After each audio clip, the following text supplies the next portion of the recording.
He asked only for a meal, but his question, and what followed, would leave the city's elite in stunned silence. The Grand Legacy Ballroom glittered with crystal chandeliers and laughter from the city's wealthiest elite. Then, silence.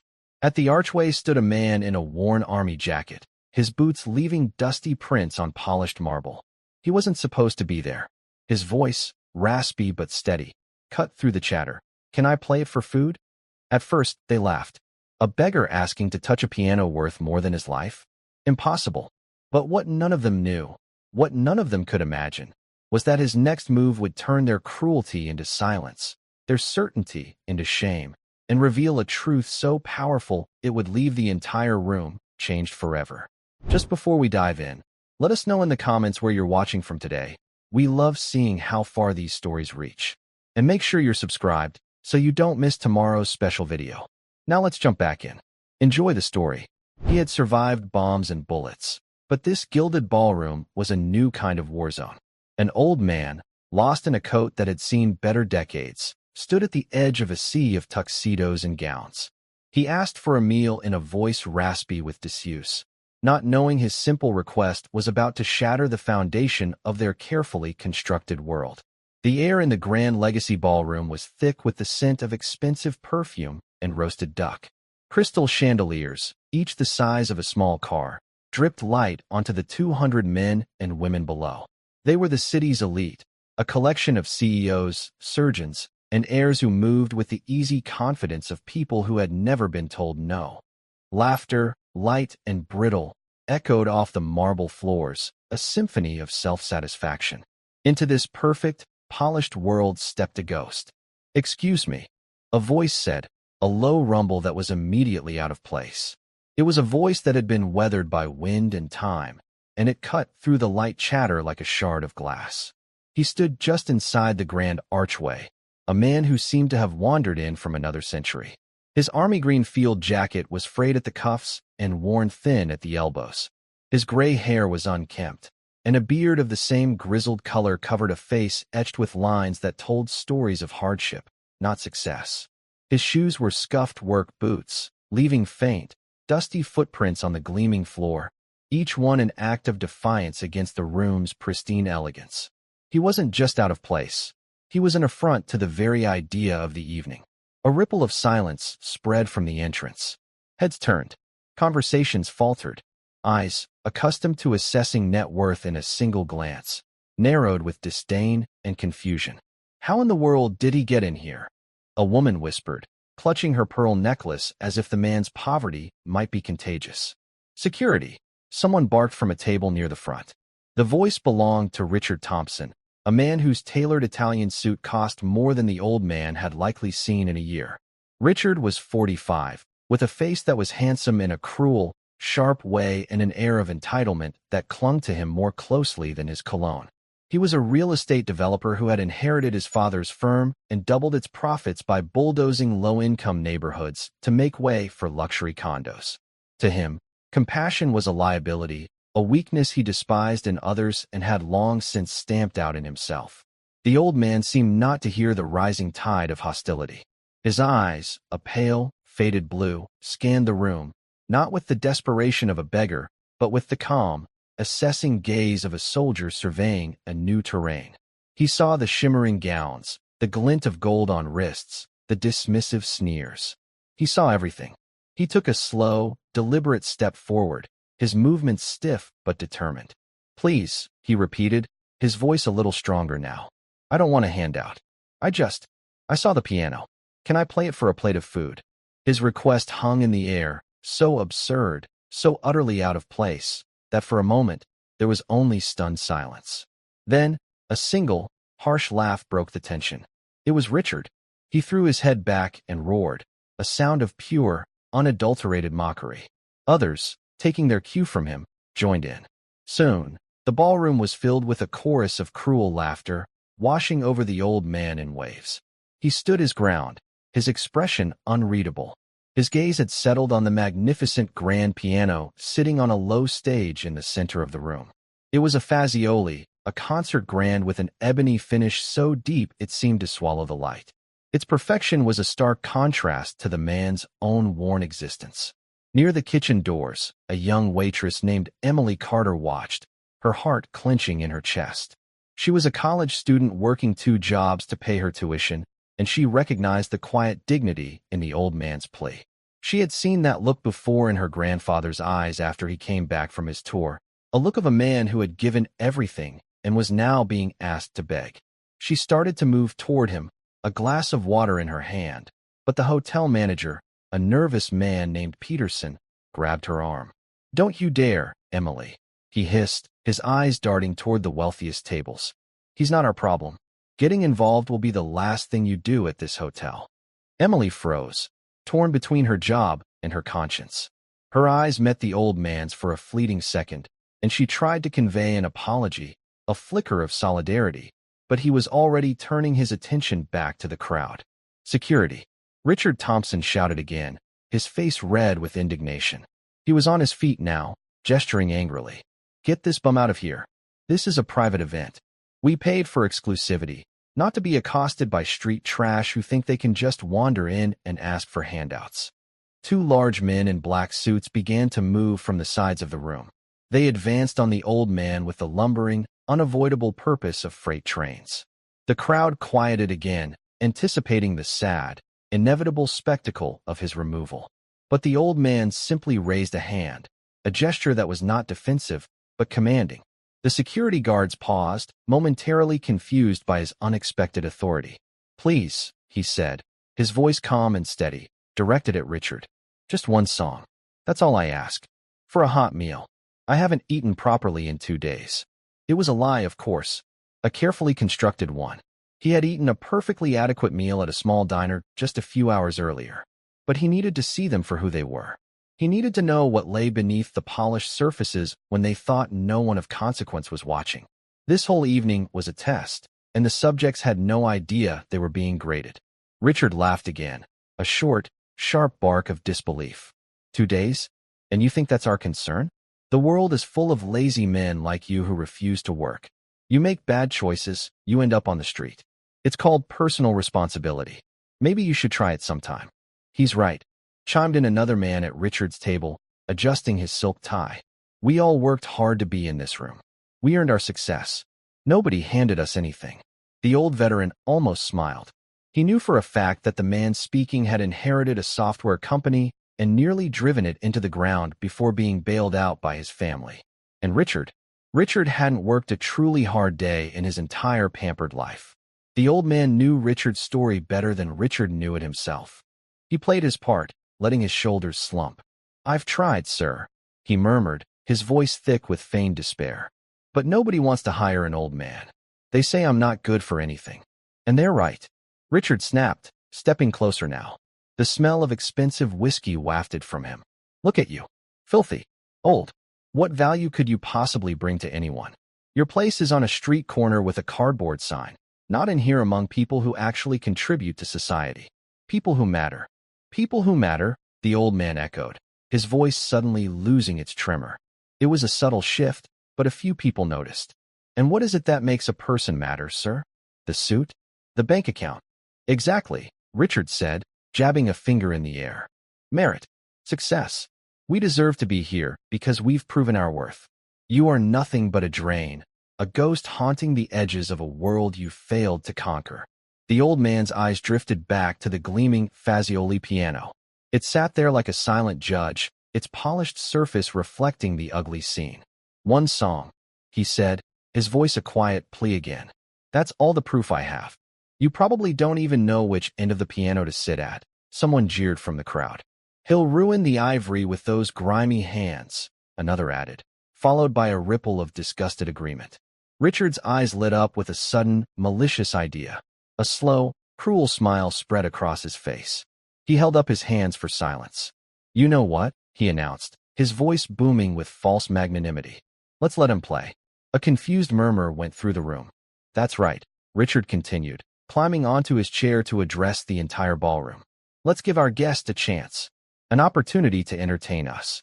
He savored the moment, the absolute power he felt as 200 pairs of eyes focused on him. "Here's the deal." He pointed a manicured finger at the old veteran. "You play us one song. If you can get through it without sounding like a dying cat, I will personally buy you the most expensive meal on the menu." The crowd buzzed, sensing the theatrical cruelty of the game. "But," Richard added, his voice dropping dramatically, "when you fail, and we all know you will fail, you will be escorted out by security, and you will crawl back to whatever gutter you came from. And we will all get to witness what happens when you give false hope to those who have earned their misery." The old man, Walter Hayes, felt his pulse quicken, not with fear, but with a cold, thrilling sense of anticipation. The trap was set. The first part of his lesson was about to begin. The circle of expectant faces around him felt like a Roman arena, and he was the gladiator they had all come to see devoured. He could almost taste their hunger for his humiliation. It was a hunger to confirm their own superiority, to justify their indifference. "Place your bets, ladies and gentlemen," Richard shouted, turning the humiliation into a grotesque spectator sport. "How many notes do you think he can play before he gives up?" "I'll give him 5 seconds, yelled a man in the back. "I'll bet $100 he can't even play a proper scale," laughed a woman dripping with diamonds. Her laughter was like the tinkling of ice in a glass, cold and empty. Walter moved toward the piano, adopting a slow, pained shuffle. Every step was calculated. Every flicker of his eyes was part of the performance. He made his hands tremble as he reached for the polished lid of the piano, his rough, calloused fingers looking shockingly out of place against the flawless black lacquer. "Be careful with that," Manager Peterson squeaked from the sidelines, wringing his hands. "That instrument is worth more than your entire life, old man." Another wave of laughter rolled through the room. But this time, Walter noticed, it was not universal. He saw Emily, the young waitress, watching from the kitchen entrance, her face a mask of shame and pity for the crowd. One of the security guards shifted his weight, his expression uncomfortable. Even a few of the older guests looked away, a faint blush of embarrassment on their faces. But Richard was basking in it. He had pulled up a velvet chair to the edge of the stage, settling in to enjoy the show like a king at a public execution. "Before you begin," Richard said, his voice dripping with condescension, "let me make the terms even more interesting." He paused for effect. "If, by some miracle, you actually manage to impress us, let's say, you play well enough to make someone in this room shed a single tear of emotion, I'll double the offer. Not just a meal. I'll give you $1,000. Cash." The ballroom erupted. It was the perfect insult. $1,000 was nothing to these people. It was a bar tab, a tip, the cost of a new pair of shoes. Offering it as a grand prize was a way of saying that the man's ultimate, impossible achievement was worth less than their pocket change. $1,000, someone bellowed. "He'll probably faint just thinking about it." Walter sat on the plush leather bench, feigning awkwardness. In reality, he knew this Fazioli model intimately. He had one just like it in the music room of his secluded estate, a place no one in this room knew existed. But tonight, he was not the man who owned that estate. He was a ghost, a reflection of their own forgotten humanity. "What will you be gracing us with?" Richard sneered. "Twinkle, twinkle, little star? It's probably the only tune you know." More laughter. Walter remained silent, looking down at the 88 keys as if they were an ancient, cryptic text he couldn't decipher. He needed them to underestimate him completely. He needed their arrogance at its absolute peak before he began to tear it down, note by painful note. "Cack out your tongue," a woman taunted. "Probably has no formal education," Richard declared loudly, playing to his audience. "No musical training. But we must be patient. We can't expect too much from a man who has clearly wasted every opportunity life ever gave him." Walter slowly lifted his head, his pale blue eyes finding Richard's. "Opportunities," he murmured, his voice just loud enough to be heard in the sudden quiet. "Oh, he speaks." Richard clapped his hands in sarcastic delight. "Yes, opportunities. The chances we're all given to make something of ourselves. Everyone in this room took theirs. That's why we're here, and you're there." "And where were you born?" Walter asked, his voice soft but clear. The question caught Richard off guard. "What does that matter?" "Just curious," Walter said, his eyes scanning the faces of the other guests. "Where did all of you grow up? What schools did you go to?" A palpable discomfort began to spread through the ballroom. While some here were self-made, many, like Richard, were the products of immense privilege, born into a world of private schools, family connections, and inherited wealth. "That's irrelevant," Richard snapped, his composure starting to fray. What matters is what we did with what we were given. And what did I do with what I was given? Walter asked, his voice still gentle. Clearly, nothing. Richard exploded, his voice raw with contempt. Look at yourself. You are a complete and utter failure. A nobody. The words hung in the air, their venom shocking even some of the more callous guests. Richard had crossed a line, moving from casual cruelty to something deeply personal and vicious. Walter looked down at his hands, then placed them over the keys. A hush fell over the room. This was it. 200 people waited for his failure, for the final confirmation of their own superiority. They waited for the dissonant, clumsy notes that would prove that some people were simply worth less than others. He closed his eyes for a long moment. When he opened them, something had changed. The vacant, weary look was gone. In its place was a focus so intense, so profound, that a few people in the front row shifted uncomfortably in their seats. What song is it? Richard demanded again, but his voice lacked its earlier confidence.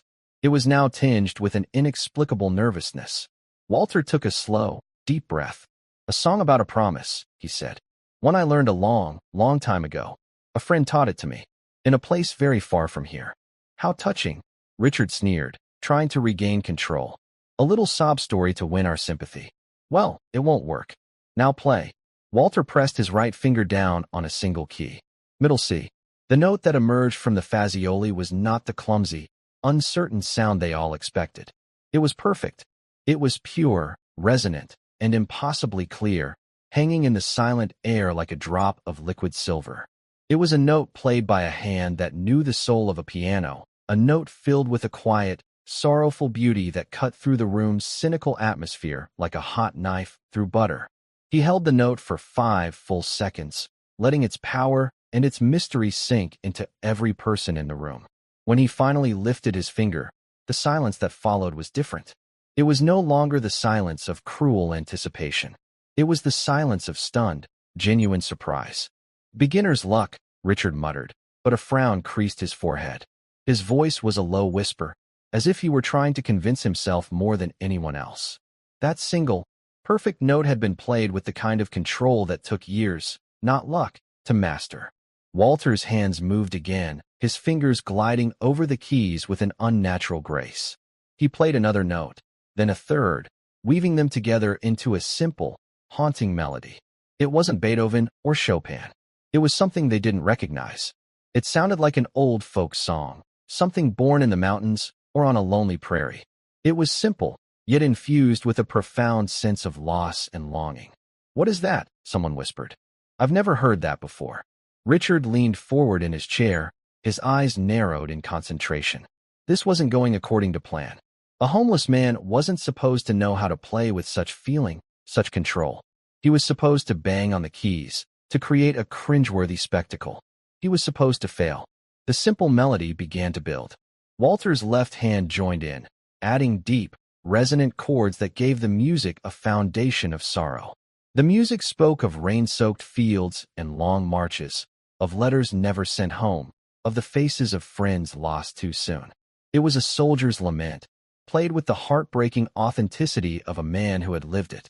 His fingers, which had looked so rough and clumsy just moments before, now seemed to be extensions of the music itself, dancing over the ivory and ebony with a familiarity that could only come from a lifetime of practice. He was holding back, reining in the full force of his talent, giving them just enough to shatter their expectations, but not enough to reveal his true identity. It was a masterful game of suspense, and the entire room was his unwilling audience. "He must have heard it on the radio somewhere," Richard said, his voice tight. He was trying to provide a logical explanation, to shrink the old man and his talent back down to a manageable size. Anyone can memorize a simple tune. But even as he said it, he knew it was a lie. He could see the subtle shifts in tempo, the delicate control of the pedals, the way Walter leaned into a chord to give it more weight. This wasn't mimicry. This was artistry. Walter could feel Richard's unease. He could see him shifting in his velvet chair, the music acting not as entertainment, but as an interrogation of his own shallow soul. The haunting melody filled every corner of the ballroom. A strange magic began to work on the crowd. The whispers stopped. The waiters froze in place, trays of champagne forgotten in their hands. The security guards at the door had turned, their faces slack with wonder. The music was a magnet, pulling every bit of attention in the room toward the shabby old man at the piano. He's actually very good, a woman admitted, her voice filled with a reluctant awe. Good, Richard hissed, though he kept his voice low. It's a cheap trick to get our sympathy. But the lie was wearing thin. The music was becoming more complex. Walter began to weave a second melody into the first, a counterpoint that was faster, more intricate. It was a passage that required a dexterity that no amateur could ever possess. For a brief moment, he allowed a flicker of his true virtuosity to show. His fingers became a blur, flying across the keys in a cascade of brilliant, perfect notes that made several people in the audience gasp. For 10 seconds, he played like a world-class concert pianist. The sound was breathtaking, a torrent of musical genius that was as shocking as it was beautiful. My God, a man in the front row breathed, his voice trembling slightly. Richard shot up from his chair, his face a mask of disbelief. Impossible, he choked out. He can't do that. And just as quickly as it had appeared, the brilliant flash of mastery was gone. Walter returned to the simpler, sadder melody, as if that incredible burst of skill had been a mere fluke, a happy accident. He finished the piece with a few soft, final chords that faded into a profound, ringing silence. No one moved. No one spoke. The entire room seemed to be holding its collective breath. They had come expecting a farce and had instead witnessed something deeply, inexplicably beautiful. Emily was openly weeping now, tears streaming down her face. The music had touched a place of grief in her she thought she had buried long ago, her grief for her grandfather who had come home from the war a different, sadder man. A very old gentleman, with kind eyes and a face that showed a life of both struggle and success, slowly rose from his table and approached the stage. His name was Abram Stevens, a man who had built his manufacturing empire from nothing but grit and intelligence. He had been a patron of the arts for 50 years and knew a master's touch when he heard it. He stopped a few feet from the piano, his eyes filled not with pity, but with a deep, sincere respect. There were tears glistening in his own eyes. "Young man," he said, his voice gentle and raspy with age. "Where on earth did you learn to play like that?" Walter looked up at him. For the first time that evening, he dropped the submissive act and truly met someone's gaze. "Here and there, sir," he replied, his voice even. "My mother taught me the basics. The army taught me the rest." The answer was ambiguous, yet entirely true. His mother had indeed shown him his first chords on an old, upright piano, but it was in the long, terrifying nights in field hospitals and makeshift bunkers, playing on whatever battered instrument he could find, that music had become his anchor, his language for the unspeakable things he had seen. The army hadn't taught him technique, but it had taught him what music was for. It had taught him about soul. Mr. Stevens nodded slowly. "Your mother was a fine teacher. And the army, it seems it was, too." Richard Thompson could not stand it any longer. His carefully ordered world was being turned upside down. "Stevens, don't be a fool," he snapped, marching toward the stage. "You can't seriously be falling for this. He's a homeless nobody. People like him don't play the piano. And why not, Richard?" Mr. Stevens turned to face him, his calm demeanor a stark contrast to Richard's sputtering rage. "What law of nature says that a man who has fallen on hard times cannot also possess a great gift? Education." Richard spat. "Opportunity. Money. He has none of those things. You need those things to learn an instrument like this." "Access to what exactly?" Walter asked softly, his hands still resting on the keys. His voice cut through Richard's tirade, silencing him. Richard sputtered, caught off guard. To proper training. To the best teachers. To conservatories." Walter allowed a small, sad smile to touch his lips. "With all due respect, sir," he said, his eyes sweeping across the silent, watching crowd. "You don't just learn music in expensive schools. You learn it by living. You learn it by hurting. You learn it when the melody in your head is the only thing keeping you from going insane. You learn it when you have nothing else left." His words resonated through the ballroom. Several guests, even the most cynical among them, found themselves nodding in agreement. They were simple, powerful words of truth, and they exposed the poverty of Richard's own worldview. "Play again," Mr. Stevens requested, his voice soft. "Please." Walter turned back to the piano, but as he began to play again, there was a definite shift. The mask of the humble beggar was beginning to slip, and the passion he had been holding back started to bleed through into the music. He chose a piece by Chopin this time, the revolutionary Etude. It was a piece born of anger, defiance, and a desperate love for a lost homeland. It was a declaration of war. The first thunderous chord crashed through the ballroom, making people jump in their seats. The music was a tempest, a furious, swirling storm of notes that spoke of struggle and rebellion. It was impossibly fast, impossibly complex, and he played it with a fire that was terrifying and beautiful to behold. Richard Thompson watched, his face draining of color. He felt a knot of pure panic tightening in his stomach. This was no longer a game. This was an unraveling. The old man at the piano was not just playing music. He was dismantling Richard's entire belief system, the one that said wealth equaled worth and poverty equaled failure. That old, worthless man was demonstrating a power, a genius, that Richard knew he could never, ever possess. "Stop it," Richard yelled, taking a step toward the stage. "I said stop," but his voice was swallowed by the magnificent fury of the music. No one was listening to him anymore. They were all prisoners of the man at the piano. The performance had ceased to be a plea for food. It had become a judgment, and everyone in that room, especially Richard, was being weighed and measured. The story was not over. The true revelation was yet to come, waiting in the wings like the final, devastating movement of a symphony. What had started as a spectacle of cruelty was transforming, note by powerful note, into a moment of truth that no one in that gilded room would ever forget. The final, thunderous chords of Chopin's Etude crashed down upon the Grand Legacy Ballroom, each note a hammer blow against the walls of arrogance and privilege. The music was a living thing, a storm of sound that had ripped through the complacent atmosphere, leaving in its wake a stunned and shattered silence. For a full minute after Walter's hands lifted from the keys, no one dared to breathe. The fury of the music still echoed in their ears, a phantom of the raw, untamed power they had just witnessed.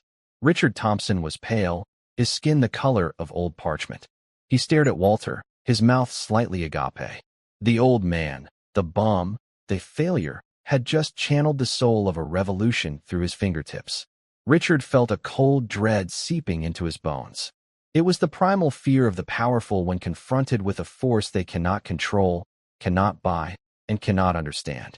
He saw the looks on the faces around him, awe, shame, confusion, and realized with a sickening lurch that he had lost the room. He was no longer the ringmaster. He was just a clown in an expensive suit. Mr. Stevens stood near the stage, his old eyes fixed on Walter. He was a man who appreciated precision, in his factories, in his business dealings, in his art. What he had just heard was more than precision. It was a perfect marriage of technical flawlessness and profound, world-weary soul.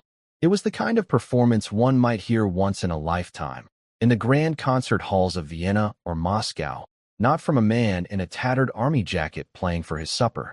A memory flickered in the back of his mind, a story he'd heard decades ago about a young prodigy, a soldier who played the piano on the front lines, his music a beacon of hope in the darkest of places. But the story had ended in tragedy, the soldier lost to the fog of war. It couldn't be. Emily, the waitress, leaned against the wall by the kitchen, her hand pressed against her heart, as if to keep it from beating out of her chest. The music had shaken her to her core. It wasn't just beautiful, it was true. It spoke of a pain so deep and a defiance so fierce that it made all the petty concerns of her own life, and the ostentatious wealth of the people in this room, seem utterly insignificant. She looked at Walter not with pity, but with a reverence usually reserved for heroes. Walter sat on the piano bench, his back straight, his breathing even. He let the silence stretch, allowing the full weight of what he had done to settle upon them. He could feel their judgment shifting, their certainty cracking. He had their complete, undivided attention. Now, it was time for the second part of the lesson. Slowly, deliberately, he raised his hands back to the keyboard. A low murmur rippled through the crowd. They thought the performance was over. What more could he possibly do? His fingers touched the keys again, but this time, there was no thunder, no fury. The notes that emerged were as soft and gentle as falling snow. He began to play Debussy's Clair de Lune.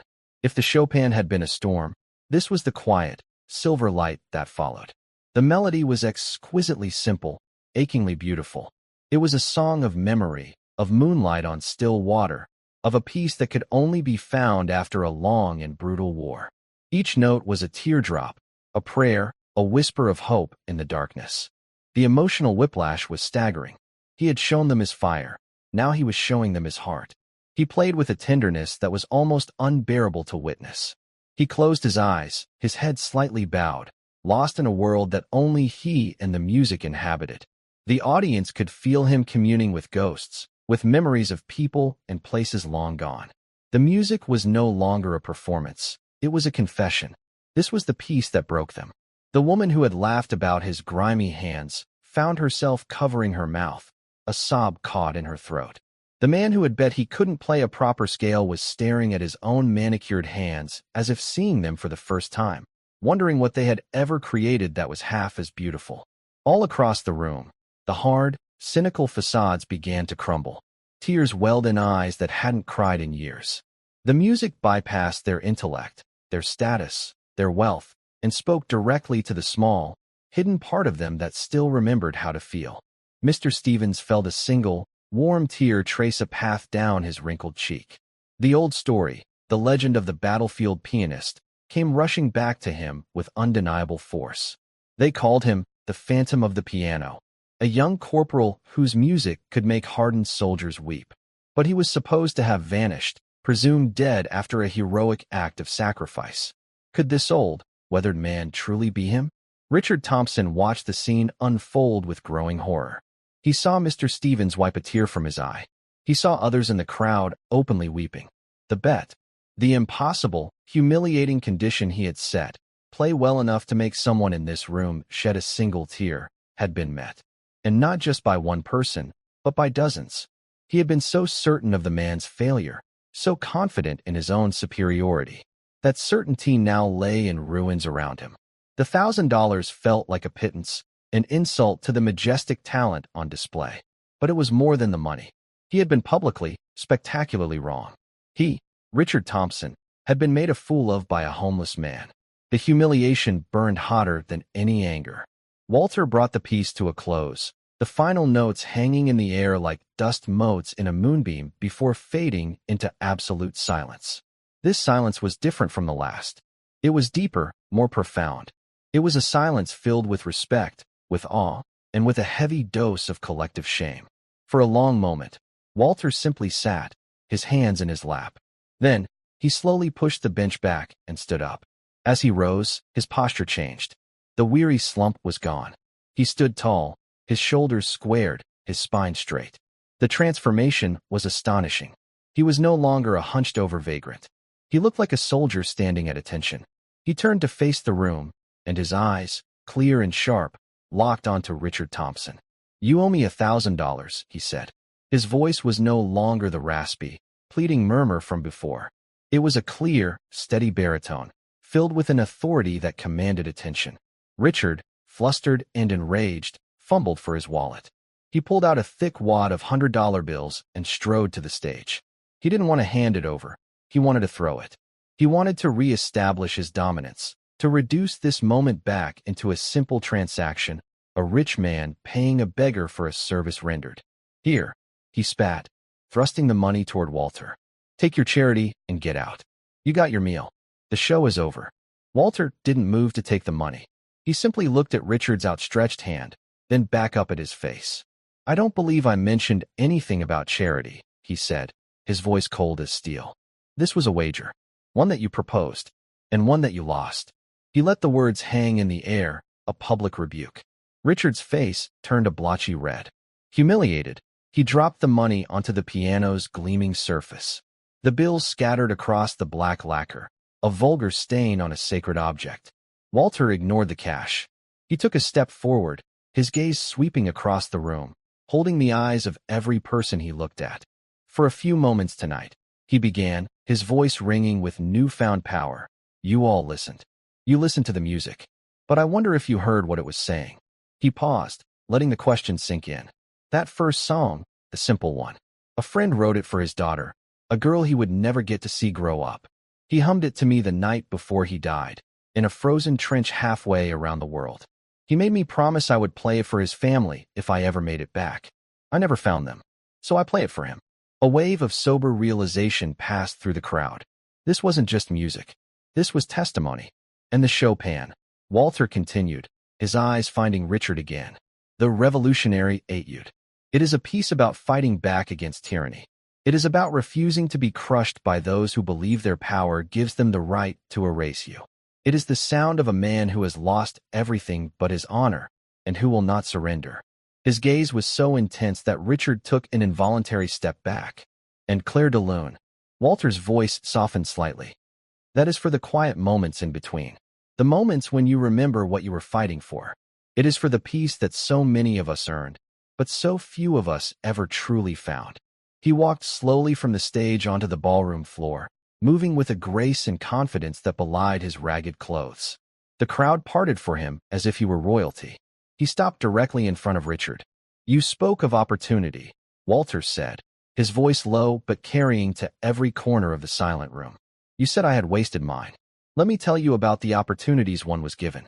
At 19, I was given the opportunity to carry a dying friend 2 miles through enemy territory. At 20, I had the opportunity to hold a radio and call in an airstrike on my own position because we were being overrun. It was the only way to save the rest of my company." Gasps rippled through the ballroom. The man who had mocked him for not taking his opportunities had done so from a position of inherited wealth. This man had been given opportunities to sacrifice, to suffer, to die for people like Richard. "I had the opportunity," Walter continued, his voice hardening, "to spend 3 years in a prisoner of war camp, where the only thing that kept me and the other men sane was humming the melodies of Beethoven and Mozart in the dark, because music was the one thing they couldn't take from us." Mr. Stevens, who had been listening with rapt attention, finally stepped forward. His face was ashen. The pieces had clicked into place. The legend was real. "My God," Mr. Stevens whispered, his voice trembling with emotion. He looked at Walter, but he was speaking to the entire room. "Don't you know who this is?" All eyes turned to the old industrialist. "During the war," Mr. Stevens said, his voice growing stronger, "there were stories that came back from the front. Stories of a young corporal, a musical prodigy from a small town in Ohio, who became a legend. They said his music was a weapon against despair. They said he would find ruined pianos and bombed-out churches and play for the troops, reminding them of the home they were fighting for." He turned back to Walter, his eyes filled with a mixture of disbelief and profound reverence.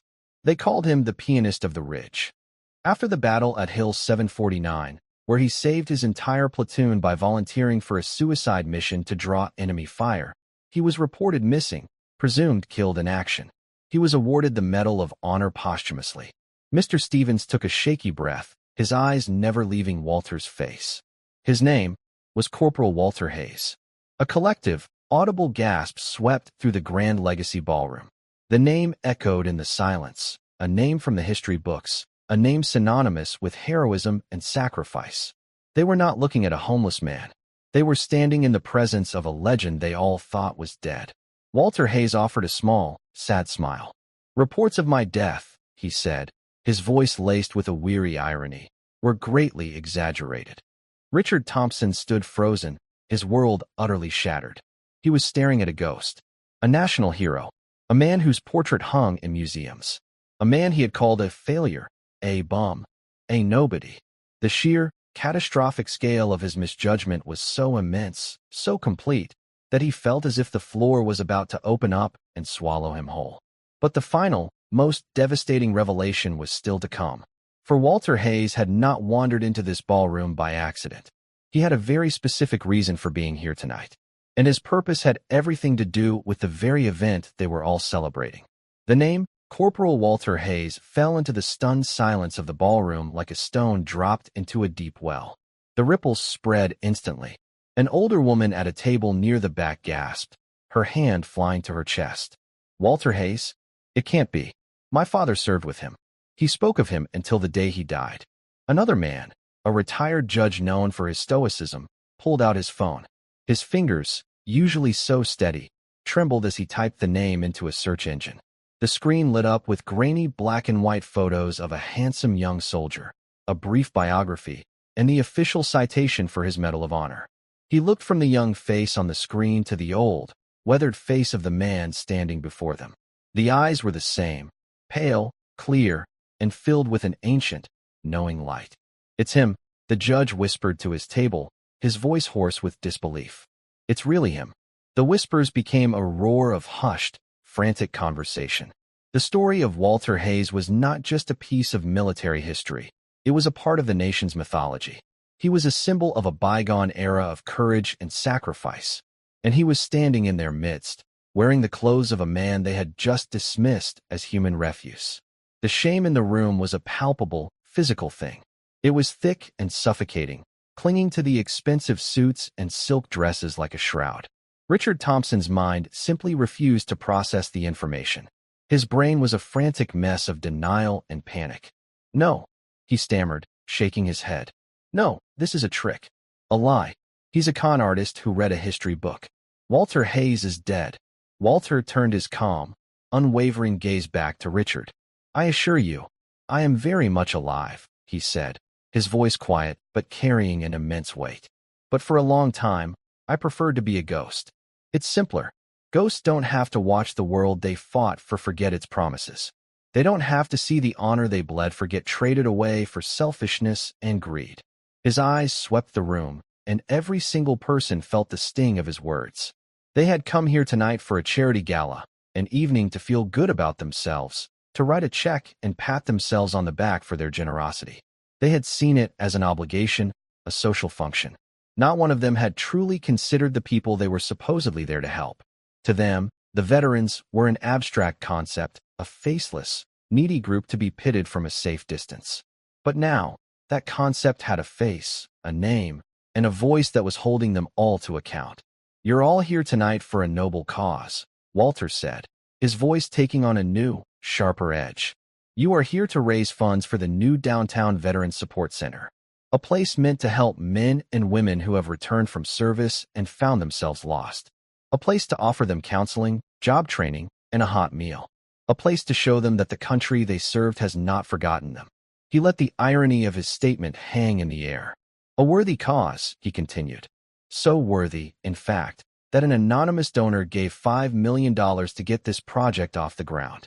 That donation is the reason you are all here tonight. It paid for this ballroom, for your exquisite food, for the very champagne you were drinking when you laughed at a hungry old soldier." A new wave of shock rippled through the guests. They all knew about the mysterious benefactor. His generosity had been the talk of the city's philanthropic circles for months. Richard Thompson stared at Walter, a horrifying suspicion dawning in his eyes. It was a thought so preposterous, so utterly world-shattering, that he couldn't even form the words. Walter gave a slight, almost imperceptible nod, as if reading Richard's mind. "I've been fortunate in my life since the war," he said simply. "I started a small business. It did well. Very well. I've always believed that the best way to honor the men who didn't come back is to take care of the ones who did. So when I heard this city was trying to build a new center, I wanted to help. I made the donation." The final piece of the puzzle clicked into place.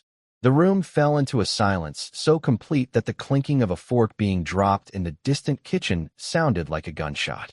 The homeless man they had mocked, the veteran they had scorned, was the very reason they were all here. He was their host, their benefactor, their judge. "But I don't just give my money away," Walter continued, his voice turning hard as granite. "I need to know it will be put to good use. I need to know that the people in charge of helping my fellow veterans actually care about them as human beings, not just as a cause to put on a letterhead." His eyes bored into Richard. "That is why I came here tonight like this. I wanted to meet the chairman of the fundraising committee. I wanted to look him in the eye. I wanted to see his character for myself." Richard felt the floor drop out from under him. His legs trembled, and he thought he might collapse. This wasn't just a social blunder. This was the complete and total annihilation of his reputation, his career, his very identity. He had been weighed and measured by the one man whose opinion mattered most, and he had been found grotesquely wanting. "You, Mr. Thompson," Walter said, and his voice was now devoid of all emotion. It was the flat, final voice of a man passing sentence. You stood here tonight and declared that a man in my position was a drain, a failure, a nobody. You looked at a veteran who you believed had nothing, and you showed him nothing but contempt. You turned his plea for help into a cruel game for your own amusement. He took a step closer. Richard flinched as if he'd been struck. How can a man with so much poison in his heart be trusted to care for those who are suffering? Walter asked the room. How can he run a center that requires empathy when he has none? How can he honor sacrifice when he has never sacrificed anything in his entire pampered life? He didn't need to wait for an answer. The verdict was written on the faces of everyone in the room. Richard Thompson was finished. Effective immediately, Walter announced, his voice ringing with absolute authority.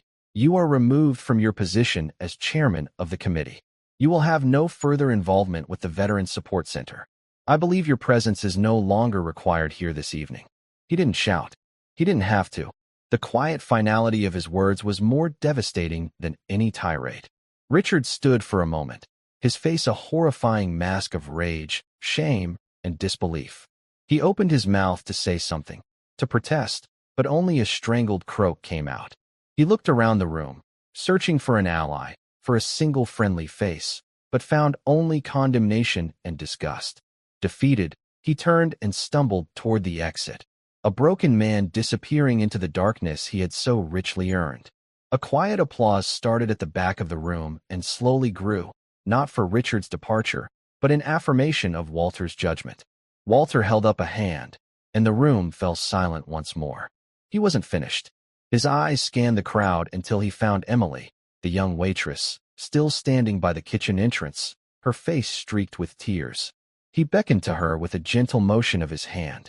Hesitantly, she walked toward him, her simple black and white uniform a stark contrast to the glittering gowns of the other women in the room. She stopped before him, looking nervous and overwhelmed. "What is your name, young lady?" Walter asked, his voice now warm and kind. "Emily, sir. Emily Carter." "Emily," Walter said, a genuine smile lighting up his face for the first time. "Tonight, I saw a great deal of ugliness. But I also saw you. I saw the kindness in your eyes. I saw you start to come to my aid when everyone else was laughing. You were willing to risk your job for a stranger you thought was in need. You, Emily, have the character that money can't buy and that hardship can't erase." He turned to the rest of the room. "This is the kind of person who should be working with our veterans. Someone with a compassionate heart." He looked back at Emily. "I understand you're a student. What are you studying?" "Social work, sir," she whispered, her voice trembling. "I want to work with homeless outreach programs." Walter's smile widened. "Of course you do," he said. "Well, consider your tuition and all your student loans paid in full, starting tomorrow." Emily gasped, her hands flying to her mouth. "Sir, I can't." "You can, and you will," Walter said gently. "And when you graduate, I would be honored if you would accept a position as the Director of Community Outreach for the new center. That is, if you're interested." Tears of gratitude and shock streamed down Emily's face. She could only nod, unable to speak. She had come to work tonight expecting to serve drinks and clear plates. She was leaving with her entire future rewritten, a reward for a simple act of decency. Walter then turned his attention to Abram Stevens. "Mr. Stevens," he said, his voice filled with respect, "you are a man who has built things that last, a man who values integrity. And you were the first person tonight to look at me and see a human being instead of a problem. The Committee for the Veterans Support Center is in need of a new chairman. I can think of no one better suited for the task." Mr. Stevens, visibly moved, walked forward and clasped Walter's hand. "It would be the greatest honor of my life, Corporal Hayes," he said, his voice thick with emotion. Finally, Walter walked back to the piano. He gathered the scattered $100 bills that Richard had thrown there. He walked back to the stunned, weeping Emily and pressed the wad of cash into her hand.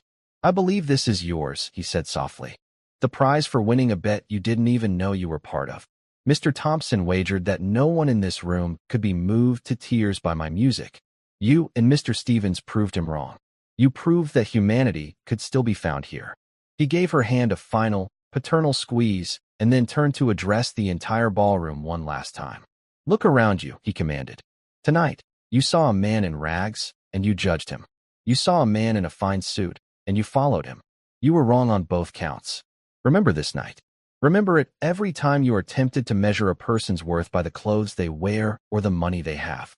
True worth is measured by the contents of a person's character, and it is often found in the most unexpected places. With that, he turned and began to walk toward the grand archway.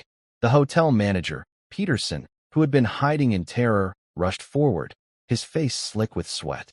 "Mr. Hayes, sir, I am so terribly sorry. Please, forgive me. I had no idea." Walter stopped and looked at the man. He didn't say a word. He simply held the manager's gaze for a long, silent moment. In that look, Peterson saw his own cowardice, his own pathetic deference to wealth and power, and he wilted, all his stammered apologies dying on his lips. Walter Hayes walked out of the Grand Legacy Ballroom, leaving behind a sea of 200 changed souls. He had entered as a ghost, an invisible man they had tried to erase. He left as a legend, a living monument to a truth they could now never forget. The story of that night would be told and retold for years. It became a local legend, a cautionary tale for the arrogant and an inspiration for the kind. The Veterans Support Center opened 6 months later, with Mr. Stevens at the helm and a passionate Emily Carter changing lives on the ground. It became a beacon of hope in the city, a testament to what could be accomplished when true character, not just wealth, was allowed to lead. And in that gilded ballroom, the beautiful Fazioli piano stood as a silent witness. It had been the instrument of a test, the vessel of a lesson. Its keys had channeled the sorrow of a soldier's lament, the fire of a revolution, and the gentle light of hope. The music, in the end, had done more than fill a room with sound. It had filled it with truth. Thank you for following this story. If you enjoyed it, please subscribe and share your thoughts below. Where are you watching from? Let us know in the comments. Stay tuned for more immersive stories.